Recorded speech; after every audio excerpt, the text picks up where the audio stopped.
విజయవాడకు పోటెత్తిన వరద అక్కడి ప్రజలకు భారీ నష్టం మిగిల్చింది. వరదకు కొట్టుకుపోయిన వాహనాలు ఇప్పుడిప్పుడే బయటపడుతున్నాయి. బతుకు తెరువును చూపించే వాహనాలు కొట్టుకుపోవడంతో అక్కడి ఆటో డ్రైవర్లు ఆవేదన వ్యక్తం చేస్తున్నారు. వందల సంఖ్యలో ఆటోలు నీట మునిగి పనికిరాకుండా పోయాయని వాపోతున్నారు. విజయవాడ నుంచి మరింత సమాచారం మా ప్రతినిధి అశోక్ అందిస్తారు. బెజవాడ నగరాన్ని ముంచెత్తిన వరద అన్ని వర్గాలను కూడా తీవ్రంగా నష్టపరిచిందని చెప్పుకోవచ్చు. ఇప్పుడిప్పుడే వరద కొన్ని ప్రాంతాల్లో తగ్గుతుండటంతో వరద నీటిలో మునిగిపోయిన వాహనాలన్నీ కూడా బయటపడుతున్న పరిస్థితి కనబడుతుంది. ప్రస్తుతం మనం ఆంధ్రప్రభ కాలనీలో ఉన్నాం, చూడొచ్చు.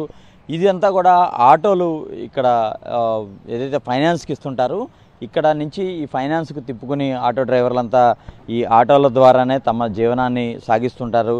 ఈ ఆటోలను నడుపుకునే తమ కుటుంబాన్ని పోషించుకుంటూ ఉంటారు.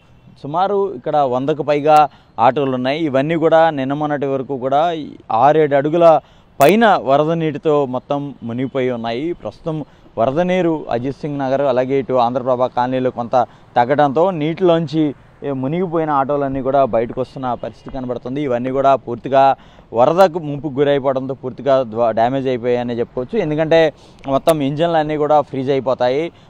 కేవలం వరదే కాదు, వరదతో పాటు బురద కూడా చేరటంతో మొత్తం ఇంజిన్ అలాగే లోపల ఆటోకు సంబంధించిన మొత్తం ఇదంతా కూడా తడిచిపోతుంది. దీంతో ఈ ఆటోలు ఎందుకు పనికి రాకుండా పోతాయి. దీని మీద ఫైనాన్సులు తీసుకున్న వాళ్ళు ఆటో డ్రైవర్లంతా కూడా ఆందోళనలో ఉన్నారు. మొత్తం వరదతో దాదాపుగా 7 రోజుల నుంచి ఇబ్బంది పడుతున్నారు. ఇప్పటికే వారికి ఉపాధి పూర్తిగా పోయింది. ఇప్పుడు వరద నీరు తగ్గినప్పటికీ కూడా ఈ ఆటోలను నడుపుకుందామన్నా కూడా బాగా పెట్టుబడి పెట్టాల్సిన పరిస్థితి ఉంటుంది.